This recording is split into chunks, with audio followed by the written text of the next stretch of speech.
अफसोसनाक खबरें आई हुई थी कि सीनियर सहाफ़ी मतीउल्लाह जान उन्हें जो है वो गिरफ्तार कर लिया गया है। लेकिन इस दौरान ये खबर आई कि जनाब एक FIR जो है वो उनके खिलाफ काट दी गई है। अच्छा, FIR जो है बड़ी मज़े का खेज़ है।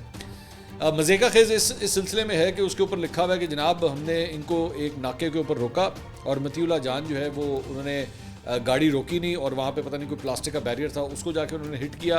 उसके बाद वो बाहर आए, वहाँ पे एक पुलिस वाले को पहले उन्होंने ज़दोकोप किया, फिर एक दूसरे पुलिस एहलकार से गन छीन के उनकी तरफ तान ली।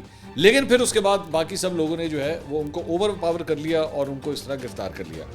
अच्छा, उन्होंने कहा उसके बाद जी गाड़ी के अंदर जो है वो तलाशी ली गई और गाड़ी की सीट के नीचे से जो है पता नहीं 200 कितने ग्राम जो है वो आइस नशा मुनशियात वो जनाब इनके वहाँ से जो है वो बरामद हुई है। तो ये FIR जो है वो मतीउल्लाह जान के अगेंस्ट काट दी गई। वो सिगरेट तक नहीं पीते, 240-246 ग्राम जो है उनके वहाँ से वो कहते हैं जी हमने आइस जो है वो बरामद की है।